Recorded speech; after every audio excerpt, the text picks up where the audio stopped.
Notre pays est à la croisée des chemins. L'heure est grave. Le personnel de santé est au front pour nous sauver et sauver notre famille, exposant ainsi leur vie et celle de leur famille. Nous leur devons soutien et reconnaissance. ñi ngi jël risque di jege malade yi te mën nañ cee jële feebar wala seen njaboot wala leneen mais loolu yëpp xooluñu ko ñi ngi góorgóorlu di ñafe di jéem a sauver nit ñi kon dañ leen di sant rek di leen gërëm. an ba kurar na tënkoon na coronavirus dak noranu unti Sénégal ngal numbaran. Merci, obrigado. Ce message pour encourager l'ensemble du personnel soignant de notre pays et envoyer beaucoup de force à eux tous. Nous vaincrons ensemble. Docteur ke imojo ñaaxa nuno rek pour nu ndimla in rek no kun mbag na mbago ndimla in no katta nun fo doole non rek pour ndimla in bo jirle ka ino men na Sénégal. Nous encourageons nos vaillants soldats de la santé dans la guerre qu'ils sont en train de mener pour nous débarrasser du Covid-19. Ensemble, nous vaincrons. Emo, docteur, infirmier, Beyako, ñamne bukaw. Yàlla mi am fay di fay yàlla ne yàlla fay. di leen di ñaanal gudd fan ak wér gu yaram ndax ñoom yàlla rek moo leen gën a fay quoi. lu ñu mën nag lu ñu mënul yëpp ñu ngi koy def pour ñëpp wér ndax boo xoolee dëkk yëpp ñun Sénégal ñoo ci gën a jàmbaar. nañ gën a góorgóorlu rek comme ni ñu pexe bu ñu jël nañ ko maintenir rek. macha allah jàmbaral waaw jàmbaral wax dëgg yàlla moom ñu ngi góorgóorlu di faj sensible nit ñi xam nga. képp koo xam ni blouse blanche nga sénégalais amel nañ la njukkal te gis nañ sa taxawaay. Bravo à ce corps médical sénégalais. Ils sont notre ressort dans ce combat contre le Covid-19. Donc respectons leurs conseils et ayons des comportements responsables.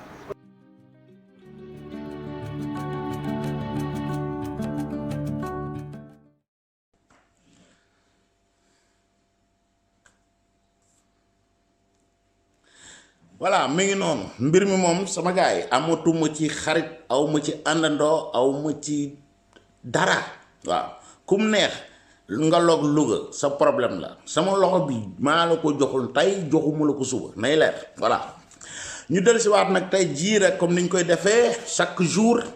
indi leen nag li nga xam ne si moo xewoon fii ci Italie en démb le 17 tey le 18 ñu war leen mën a jox résultat yi nga xam ne si mooy yi xewoon démb fii évolution affaire bi guéri yi mort yi ak ñi nga xam ne si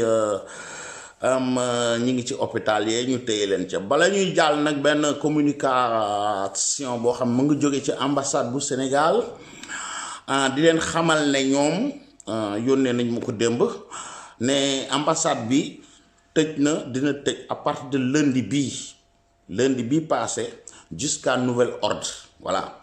ndax disposition yi nga xam ne si gouvernement Italie ak bu Sénégal ñoom ñoo ci àndandoo moo tax ñoom ñu tëj ko ndeysaan ba à partir de lundi 16 mars ci lañ ko tëj jusqu'à nouvel ordre bis bu ñu koy ubbiwaat tamit daañu leen ko yëgal voilà mais nag en attendant pour yi nga xam ne si yu urgent la yu mënta ñàkk def nañ benn dispositif boo xam ne ci ay numéro téléphone la ak seen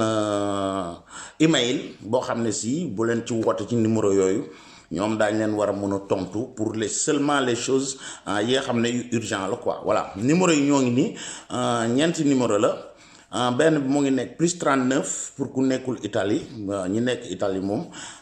plus 39 bi du ko jar donc plus 39 320 176 0001 kooku mooy benn numéro bi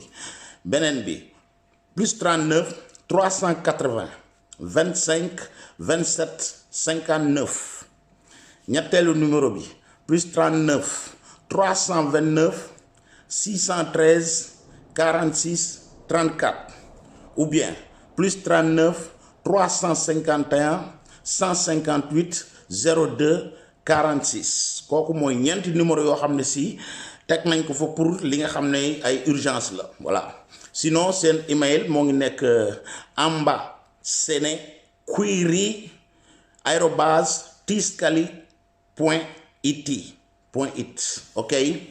ambasenequiri@tiscali.it ok kooku moom mooy li nga xam ne si jóge na ca ambassade ba di leen sant ñoom tam di leen gërëm parce que lii boo leen koy def mbir mi dana gën a yaatu voilà léegi moom ñu ngi ñuy jox information yi bis bu ko consulat bi bu Milan bi aussi commencé def ndeysaan daañ leen ko baaxee yéen tamit comme ça déplacement yi du ngeen ko def da ngeen xam lu fa xew ak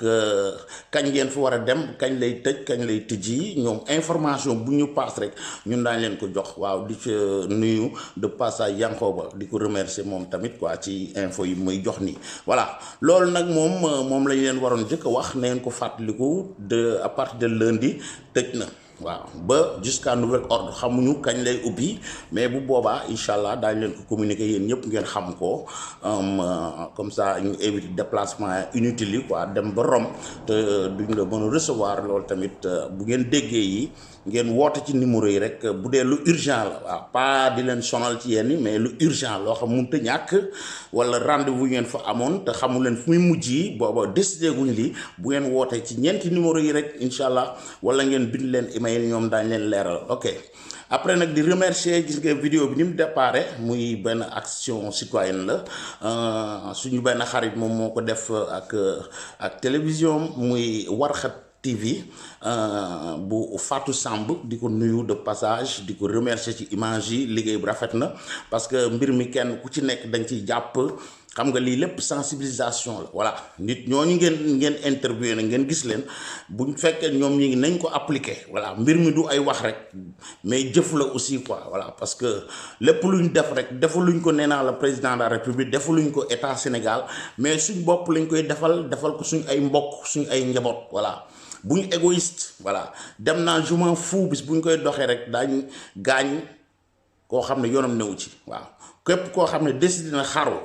na dem xarul boppam waaw mais damay xaru bu pare yóbbaale ñeneen kooku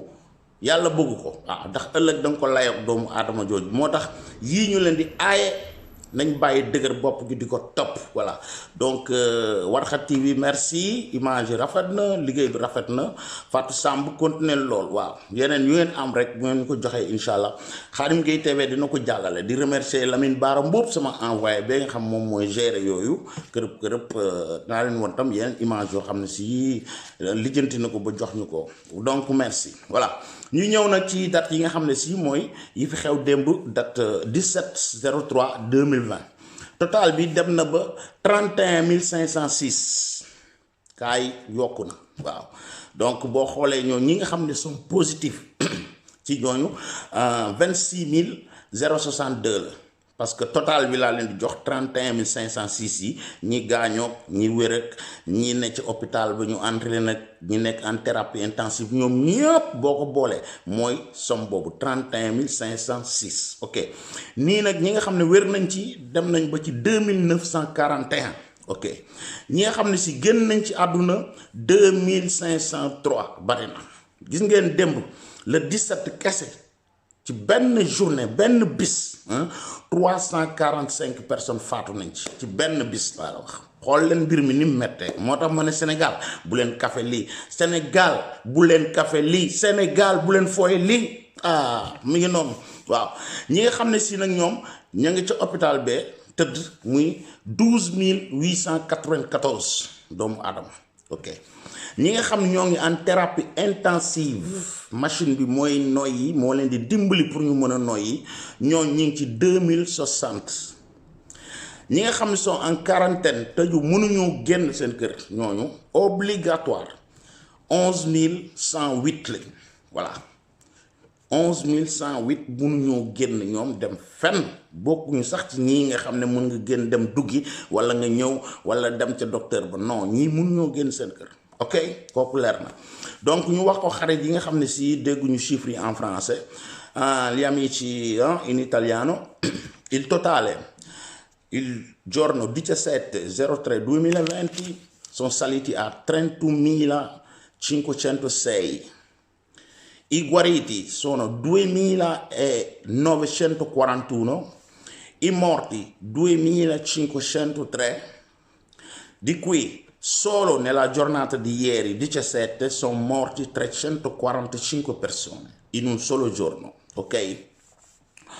quelli che sono in quarantena, che sono chiusi in casa, che non possono uscire, non quelli che possono andare a fare la spesa, questi non possono, non devono uscire di casa, sono 11.108. Ok, questa è la giornata di ieri, quello di oggi, quello di domani. Grazie. Voilà. ñu del siwaat suma gars yi mu wax leen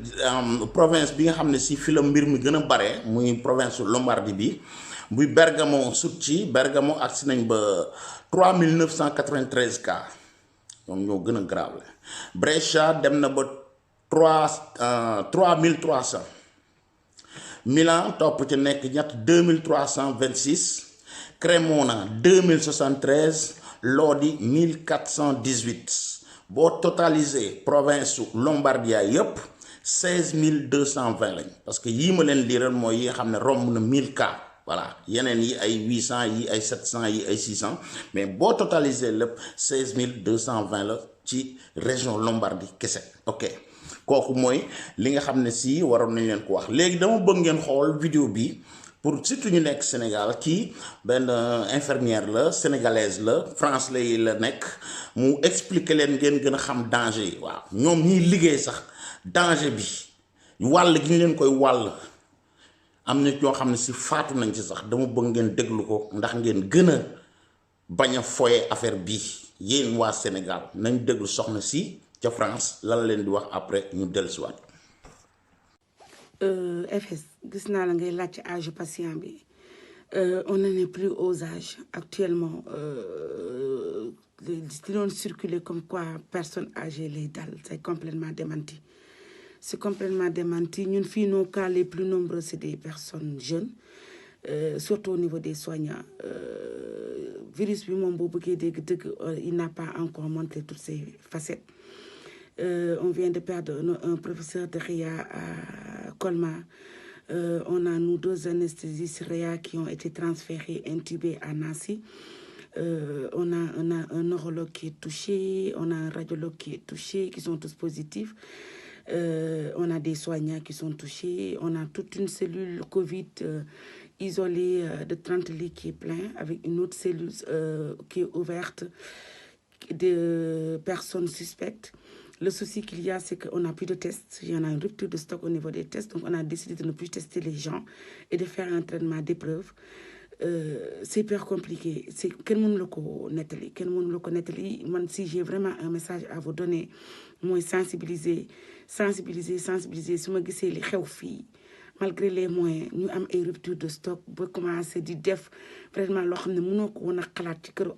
les masques qu'on a là, malheureusement, c'est des masques qu'il faut changer toutes les 3 heures. On a utilisé 10 000 masques en un week-end. Là, il nous en reste 100 000 à peine 10 jours. Donc, on est en train de chercher partout pour trouver des masques. On est en train de réquisitionner les retraités, de réquisitionner en arrêt maternité. Quand il y a 1 mois et demi, tu vois, les gens comme moi, je n'ai pas fait de soins depuis bientôt 4 ans. Je n'avais pas fait de 2009 à 2015. J'avais fait quelques gardes pour aider. Je dois y retourner demain. Voilà, même si je ne serai pas dans les soins critiques du intubé et tout, tu seras dans l'examen de base, orienter les patients, tu vas faire le premier examen de tri. On doit tous y être. Malheureusement, on est assermenté. Si la profession a besoin de nous, il faut qu'on y aille. Mais quand je vois ce qui se passe, on a de plus en plus de jeunes. Voilà, c'est peut-être pas les plus graves. On a des décès, même dans le corps médical. Virus bi mi ngi commencé génne yeneen signes respiratoires. On a une personne âgée qui est positive alors qu'elle n'avait aucun signe respiratoire, était juste désorientée, un état de léthargie. Voilà. Même daal kenn mënu la ko nettali. Kenn mënu la ko nettali. Le pays a basculé, on va fermer tous les quartiers. À partir de demain, le président doit faire aujourd'hui même une intervention à la télé. Mais on nous a déjà annoncé les mesures, ils vont fermer la ville, les quartiers. Nit pour nous circuler, il faut que nous wane ben papier comme quoi dañuy liggéey wala dañu am urgent comme dem jëndi ordonnance, sinon duñu leen permettre ñu circuler parce qu'on a s'est rendu compte que malgré les confinements nit ñi respecté wuñ ko. Donc comme nit ñi respecté wuñ ko, la seule solution mooy de mettre tous les flics dehors ñuy tëj quartier yi, chaque quartier am flic yi fa nekk di def ronde pour génne, il faut nga justifier lu tax nga génn, sinon on a tout fermé, magasin, école, tout pharmacie mooy ubbi, quelques magasins de lekk, tu vois, et les hôpitaux. C'est tout. On ferme la ville. Voilà. Ça devient c'est déjà une ville morte, mais demain, ça va être encore pire. ñaan leen mais surtout sensibiliser parce que li ma gis fii wóor na yàlla xalaatuma ko sax Sénégal. En plus, on est inquiet parce que bon, moi, quand je vois les collègues qui sont malades, je suis aussi inquiète parce que je suis à l'hôpital, Pape Cheikh est à l'hôpital. Même si je ragal pour man, je ragal jël ko yóbbu ko sama kër. Voilà, affaire bi daal mi ngi noonu. On est malheureusement c'est notre métier, on doit y aller. Mais FS sensibiliser Sénégal, le seul moyen d'échapper à cette saloperie mooy mu bañ fa propager wu loolu moom yéen ñi nekk ci métier bi sensibiliser les gens buñ fi nekk di ko théâtre buñ fi nekk di ko foyer c'est une vraie maladie c'est une réalité qui existe boo xam ne yàlla moo ko fi wàcce moom rek moo ko mën a saafara mais ñun li ñu mun mooy ñu waxtaane ko ñu diffuser ko voilà bu ngeen jullee ñaanal ñu la situation est très critique. Voilà yéen a ko déggal seeni nopp sénégalaise la wolof la leen wax lii mu leen di wax dama bëgg ngeen di ko gëm démb am na ku ma bind di ma laaj ci commentaire yi mais grand est-ce que lii ñuy wax dëgg la est-ce que numéro yi ñuy joxe du yuñ truqué wala affaire yooyu sëñ bi dina tontu di tontu ñëpp ci Sénégal yépp fii lu ñuy truqué amu fi truc bu doon am day nekk 1000 ñu nëbb la 500 yi ne la 500 la waaye que ñëw ne la 1000 yi xam nga ne ba mu la koy wax metti na ko waaye loolu mooy dëgg fii lu ñuy nëbb amu fi lu ñuy laax amu fi feeg yéen a ngi am ay doute naan liñ leen di wax du dëgg dañ leen di nëbb ay affaire yéen a nga ci yoonu juum lii c'est des chiffres réels waaw ay numéro réel yii bu ko ëppul du ko wàññeeku donc nañ bàyyi yooyu gëm lii tey moytu tere yii gis topp indication yi ñuy jox moo gën ñu ne fa di calculer ay chiffres rek yu dul ay chiffres yi réel la ñu joxe fii yii ministre de la santé moo koy génnee du luñ inventé du dara amul kenn ku am droit di génne chiffres yi avant ñoom ñu ko génne voilà donc fii lu ñuy làq-làqal lu ñuy nëbb amu fi ay truc amu fi ay politique amu ci réalité la ñii ñi ngi tëdd di dee 345 personnes yi ci benn jour fii may wax ak yéen àgg guñ mais indiscrétion yoo xam ne 200 personnes yoo xam faatu nañ tey te balaa ngoon ñu leen jox chiffre yi dina ëpp lool donc fii du ay caaxaan du ay kaf waaw du lu ñuy lam-laamee lu ñuy dutee réalité la moo tax man leen bu ngeen newoon fii di dund lii ñii nga xam ne amuñu fu ñu leen suul am na ñoo xam seen baar yi la leen dugal dem ubbi église yi di ko fa denc ndax amatuñ fu ñu leen mën a suul waaw Milan gi ñi ngi taxaw salle yi ñuy def thérapie intensive amatuñ ko moo tax gouverneur bi nee na tey léegi gannaaw suba am na ñu dëgër bopp parce que ci ñaari semaines yi ñu tëdd rek 43000 yoo xam ne sont indisciplinés porté nañ leen ci plainte te ñooñu ils risquent leur vie daañu leen galère cachot la ñuy risqué kii moom nee na gouverneur Lombardie bi amatu ci kaw parce que fi mu ne nii amatuñ ñu mënatuñoo gérer mbir mi te bu nit ñi ko ne di génn ci ñàkk fayda day gën a yokku léegi nag dana gën a sévérité amatu ci kaf amatu ci ree ku ko ci def daañu la def sanction boo xam doo ko nettali ji yow doo xam foo koy nettalee donc nañ préparé te bàyyi doute yi bàyyi réseaux sociaux yi ñuy génne seen kàcc yi ñuy def du matin au soir di leen wax loo xam ne xamuñu ci dara voilà. démb dégg naa ci koo xam ma nga taxaw fee laay bër la fii nu mu tuddati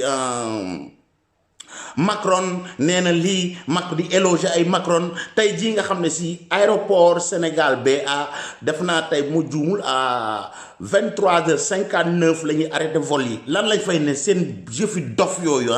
calculer ay waa France Macron lañ doon déglu nangam léegi Sénégal lu tax tëj ñu ko ba léegi dañoo bëgg Macron ñëw jël si doomu réew mi yëpp yóbbu loolu ñoom moo tax ñëwuñu woon tëj aéroport beeg yu kenn xamul bàyyi leen seen discussion yooyu ngeen def ci nit yi nañ leen di wax di leen lancer message ñu moytu te suivre indication yi gouvernement Sénégal joxe ak yi fii Macron li nga wax ci moom yëpp sëñ bi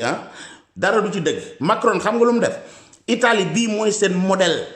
actuellement lii italien yi def Macron dafa def copie collé xam nga luy copie collé voilà amul lenn lu Macron inventé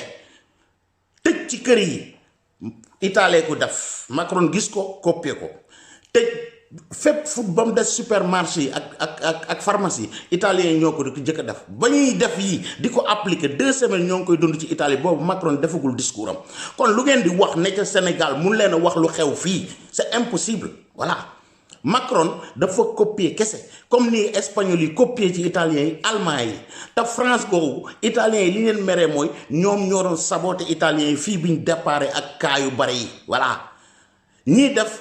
23 000 tampons ay test France def 3 000 xam nga 3 000 test boo ko defee cas yi ngay gis du bari ki def 23 000 moo ëppale ay cas ñu ngi leen di fooye waxoon naa leen fi benn affaire pizza ñu wane benn waa ji defar pizza ni ñu def ci drapeau Italie mu ngi sëqat tëfli ci affaire boobu ñu nekk di ko chahuté ba Canal Plus moom moo fi defoon affaire boobu ñuy fooye italien yi tey jii italien yi dañ leen doon xaar xam ne bis bu ñu defee tampon ya feebar bi dañ wane foofu la ëppee que fii donc léegi ñoom ñoo ngi koy doog a gis lii lañ doon wax moo tax ñoom ñëpp Macron Merkel Espagne Angleterre ñoom ñëpp ñi ngi copier ci Italie parce que erreur yi Italie defoon au début ñoom booba amaguñ ay cas léegi nag bi ñëwee dañuy def à la lettre li italien yi def donc Macron génn fi wax dara lu bees di leen déglu bu baax information yi bala ngeen di génn ñëw di wax ne ji wala di inventer lu tax lii Macron jëliwul benn doomam italien yi dañ ko def te lu leer tey jii rek ministre des affaires étrangères laa doon déglu léegi lan la wax ñi nga xam ne dañoo nekk ci yeneen réew yi ils ont plus de 700 000 italiens même Angleterre be lan lañ négocier am ay vol yoo xam ne ku ci bëgg a ñëw te yaay fayal sa bopp billet état bi du la fayal benn centime laa la wax nga ñëw parce que am na ñoo xam dañu xaar ba ay 5 mars affaire yi ñu dem seen ay vacances ak ca fee 700 000 yooyu boo xoolee 50 000 ñoo ci bëgg retourner waat mooy ragal gi rek ñi nga xam dañuy daw comme fii Sénégal am na ñoo xam fii bi ñu déggee affaire dañoo daw dem Sénégal kooku kenn mënu ko dindi ñoom dañ leen ku ci bëgg mën nañ def ay vol charter yoo xam ne d'accord nañ ci ak réew yooyu ñu indi ñooñu mais yaay fayal sa bopp lépp te boo ñëwee dañ lay obligé quarantaine obligatoire boo ko deful ci kaso ba lañ la yóbbu directement kooku moom il a été clair woowuñu kenn mu ñëw mais nag boo bëggee ñëw sa réew kooku yaa ko décidel sa bopp bokku la yi ngeen fi bëgg indi ay 13 cas yooyu c'est pas la même chose fii du réew mi mooy jël ay avion Macron wala kenn wala Merkel naan day dem jëli ay doomam yu ne ci réew yi amut mais ku ci bëgg a ñëw fekk frontière yu tëjul da ngay ñëw voilà yaay paasal sa bopp et tout ñu organiser benn vol ci semaine bi ñi ci xaj-xaj dem jëli leen ci norme yooyu te boo ñëwee directement sa kër ngay dem tëju waaw 14 jours bu ñu la jàppee kaso nga jëm direct leer na amul benn dërëm bu ci état bi fay bala ngeen indi seen affaire yu jaxasoo yooyu jaxase yooyu amu ci voilà Sénégal bañ ko waree tëj jox nañ leen date comme école yi leen mag yi samedi la leen wax ne leen lundi la affaire bi départ loo gis dafa am jour bu ñuy départ mais lu nit def ngeen ñëw jéem fa indi ay explication ay français yi Macron la doon xaar ak par ñemewul a tëj affaire bi te Macron jël siwul ay doomam ban doomam la fa Macron jël si wax leen ma ko amut voilà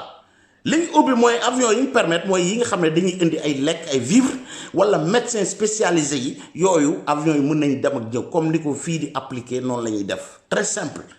c'est pas le moment de polémiser bàyyi leen lépp lu geste bu gouvernement def ngeen ñëw ci réseaux sociaux yi bëgg ko def débat ak say jaxase temps bi dañoo war a ànd ñun ñëpp fa nga féete foo féetewul dund ñu yooyu topp ci gannaaw Macky Sall moo leen war ñi ko contre ñi ko votel ñoom ñëpp baat bi dafa war a nekk benn Italie gii ñi ngi ko fi appliquer actuellement voilà donc loolu moo ñu war mais lu ne lekkatu soow bu nañu jéem ca génn sànni benn karaw di ko jeex amul ci nañ bàyyi ba yi yëpp jàll actuellement sévère kuy wax ci réseaux sociaux yi live ak lépp li la war mooy conseiller sénégalais yi sa mbokk yo fa nekk yi ne fii ak réew ma nga nekk yow li la war mooy di leen conseiller kese ñoom ñu te appliquer li nga xam ne si mooy li ñu leen di won mooy campagne de sensibilisation yooyu ñoom ñu topp ci loolu te xam ne loolu mooy ngëneel la waaye ne fi di discuter ak lii lu tax mu def kook lii lay xaar ak ay français lañ nag nangam di ñu rey ci ay Macron yu kenn xamul waaw te France jën fi jóge na fi jóge te yéen ñëpp discours Macron rek ngeen doon xaar yéen a coloniser seen bopp laa la wax du Macron na leer ok loolu dama ko war a leeral donc fi may tëje tey mooy toujours ci li nga xam ne mooy indication yi leen jox naa leen tegal vidéo bi la police sénégalaise ngeen dégg lan la policier bi wax parce que fii il faut ñu sévère comme fii sinon gannaaw ñii lañ jàpp 43000 porté leen plainte ndax indiscipline Sénégal moom xaw ma nu muy demee waaye nag na ngeen dégg li mu wax yii ku ci dëgër bopp parole bi la utiliser lépp lu la ca fekk xamal na yaa ko wut voilà bu leen fi tëjlu seen bopp nag ndax dëgër bopp ne damay ngénte par force damay takk par force wala damay def lu benn manifestation bu la neex buy dajal ay nit buñ fa ñëwee yeew la yow mi ko organiser kaso ba bul dem di ko jooy ci àll ba avertir nañ la avant voilà li ngeen daan def démb ak bërki démb ba ngeen ko mënee def kenn waxu leen ci dara waaye buñ demee ba ne lii dafa war a dakk dafa war a dakk il faut que nag réew mi ngeen jàppale ci état bi ci loolu état bi mënul ñëw di la contrôler mais yow xamal na yow mu sa biir kër nga def loo xam ne si safaanoo na ak la la état bi jox comme indication xamal ne gaañoo état bul yaakaar da nga muus wala da nga yeew wala yaa gën a yeewu nit ñi kon nga dof nga waaw te yaa ngay lor say mbokk di lor say am di jàmm di lor sa ay dëkkandoo donc képp ku ci tëju def loo xam ne waroo koo def sax xoolal seetu bi nga tëfli sa kanam yow te xam ne baadoo la nga te da nga gàddu ay bàkkaar di nga gàddu ay àq normal leen ngeen nekk ay nit voilà habitude yooyu il faut ngeen changer ko adduna bi yëpp changer nañ seen ay habitude voilà il faut que tamit ngeen changer yéen tamit seen habitude mu ngi noonu élèves yi ngeen bàyyi ñi ngi leen bàyyi ñu tëj ça veut pas dire que da leen di reverser ci mbedd bi waaw xale yi waruñu dem ci mbedd bi fubali ñun bañ nekkee xale buñ daan am ay grève yi am dañuy kontaan parce que doo dem jàngi ñoom ñi itam buñ ne leen 2 semaines yi wala 3 semaines du ngeen jàngi dañuy fecc mais ça veut pas dire que dañuy jóg foofu jëlee leen ci école bi sànni leen ci mbedd mi yéen way jur yi téye leen ci biir kër yi ñuy repasser seen leçon yi waaw dégg naa fi ñu naan dañ waroon def comme fii Amérique ñun suñ doom yi xam nga dañuy def ay leçons à distance Sénégal am na fa voilà am nañ ay programme yoo xam ministère bi taxawal na ko dañuy def leçon yi à distance à partir du CM2 jëm kaw dañuy jokkoo ak seen professeurs yi jël ay leçons informer leen à travers le ministère voilà am na format yoo xam créé nañ ko ci Sénégal gee comme ni ñu koy defee Italie di ko defee Amérique goo ngeen di waxee naan seen doom noonu la di conseiller le gouvernement ñu def ko def nañ ko ba pare dem leen ci site ba ngeen informé wu famille xam nañ ko étudiants yi xam nañ ko duñ ci perte dara xale yi nga xam dañuy doog a dugg nag leçon yi ñu leen mujj jox ngeen leen di téye seen kër bu doon 3 heures de temps ñoom nañ ko jàng repasser leçon yooyu fekk ñi ngi ci kër ga ba pare ngeen téye leen ci biir kër yi ñu fay fo waaw bu leen bàyyi ñu dem di football yi ci mbedd yi daje fa mën nañ ko yóbbu comme mën nañ dem jël ko fu ñu indil leen ko ci kër gi yéen ñi demul dikku leen voilà kon nag mag ñi yéen a war a am fulla ci loolu lii du ay vacances yu ñu leen jox lii du ab grève lii dafa am lu ñuy éviter ba tax ñu tëj école yëpp donc seen njàng moom pour ñu bañ ko perte di leen surveiller di leen obliger ñi leen tane ci njàng ma di seen ay mag nañ leen defal ay leçons comme ni ñu leen defal ca école bee waaw ne ku ci dem ba lycée sa rakk ja nekk ca ndàdda école primaire war nga ko mën a jàngal yow nga téye ko ngeen jël seen di sacrifier wu di leen jàngal ci kër yi waaw ñi nga xam mën nañoo am attaché wu ak ligne bi ak format bi nga xam ne ministère bi teg na ko ñoom ñuy def leçon yi à distance seen kër ci seen ordinateur yi ci seen portable yi ci seen tablette yi loolu ni ñu koy defee fii lañ koy defee donc ñu yaakaar loolu dañ defe ne xëy na Sénégal avancé gul jusqu'à ce niveau mais Sénégal avancé na ci côté boobu donc bu ñu demee lii ma leen wax daañ ko fekk voilà donc le problème ne se pose pas les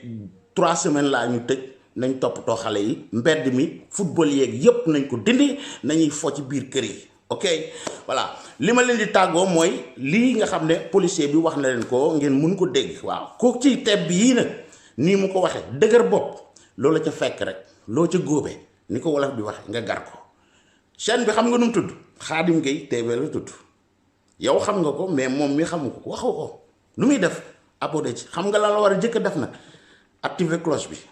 ndax live yi ñoo ngi ñëw samedi incha allah dinaa def live bu dëgër di leen ko teel a wax à 18h fii ci chaîne bii waaw samedi ba ay 700 ngeen woon bi yoon 1500 laa soxla fii sama gars yi nekk ci Facebook bi abonné leen ci chaîne bi parce que vidéo bi yéen a ngi koy gis tey ci guddi ci laa koy dugal mais chaîne bi nii après midi bi boo demee abonné fa di nga ko gis avant parce que il faut ñuy seetaan ba pare ma leen koy doog a defal ci Facebook bi donc abonné leen fii bu may def live bi fee tam ngeen mun ko seetaan voilà il faut nga abonné activer cloche bi nga xam bu live bi déparé notification bi YouTube moo la ko yónnee donc rendez-vous xam nga kañ la suba nii laay def nag teg leen fii joxuma kenn loxo sequma ko yéen ok bu suba ak jàmm incha allah rabbi jërë ngeen jëf loolu leen policier bi wax. yooyu moom tere nañ ko lu ma dootul am te ku dëgër bopp itam ba dem foofu ak lu la fa fekk yow yaa ko def teg sa bopp bu ñu jógee foofu liy xew maanaam muy dëj muy ngénte muy céet muy takk ay réception ziyaara gamu ay wàcce kaamil yooyu nga xam ne day dajale ay nit loolu yëpp tere nañ ko